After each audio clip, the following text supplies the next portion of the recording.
and take too long, and we don't know, and there still isn't drive-through sites, so people can't get cleared or can't come down with it, can't get the treatment they need. Because of that, they're having to do this $2 trillion thing. And I'm going to tell you right now, they're going to have to do another proposal. They're going to have to do another one here pretty quickly. So we'll see. We'll see how the markets feel. We'll see how they do over the next couple of days. Because right now what the markets are doing is saying, look, you can print up all the money. They've already printed up like $1.5 trillion, another trillion here, another trillion there. And the market moves. And for what I heard, this is what's troubling to me. The stock futures are down. Now, again, I want to be clear about why I talk about the stock market. I want to remind you, I'm not a stock trader. I don't own stock. I'm like probably the rest of you. Maybe I have a 401k somewhere that's been involved and is contributing to this stock, but I don't know it. And so I have stock market somewhere that's contributing money onto something. Great. But the reality is, and the hard reality, I think, for myself and other people is that, it's not our world. We're not allowed to play in their little betting game. So, but when the stock market goes up or goes down, it's important to follow that because as near as I can tell, it's like a weather vane. Weather vane? It's like a weather vane that will tell you, oh crap, a storm is coming. So I always look at the stock market out of that lens. Not because I care about Roth IRAs or this IRA or that IRA or how this stock is doing. I care because it makes me understand when those stocks go down the way they did, people get scared and they go off the rails. Now, is this enough to cool the turbulent market?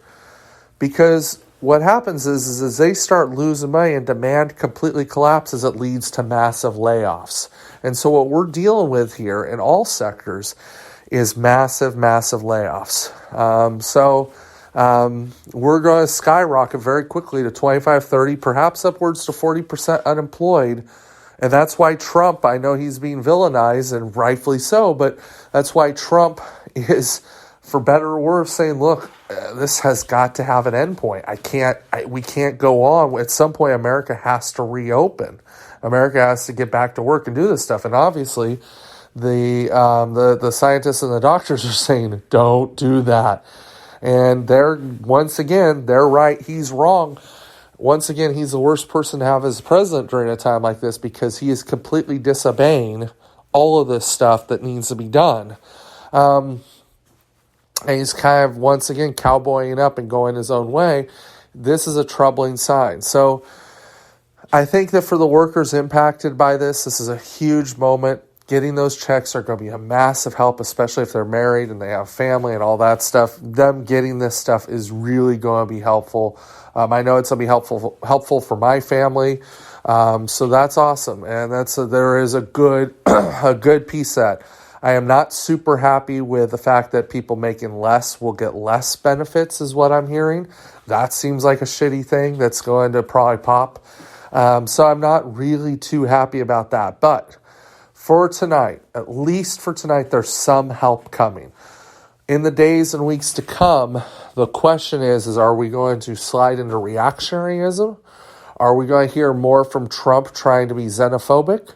Are we going to hear more attacks on working people saying, well, God, you're just going to get you're going to hear the story of somebody blowing their check and spending it wrongly. You're going to hear all of those things, guaranteed. Get ready. It's coming. You're going to see somebody in Florida doing something stupid. You're going to see all the blaming that's going to take place. I'm telling you, I'm not for it. You hand anybody a $1,200 check and they're going to make good decisions, bad decisions. But if the point and purpose of all of this is that the economy gets back to work and doesn't shrivel up and die, then you want them being stupid and going out and spending money. If that's the point, you can't begrudge people when they go out and actually spend money. So I'm going to finish this podcast up, and look, I'm 11 days into this, and been thinking a lot about it, and I guess I'm going to conclude with this and try to put a nice bow on it.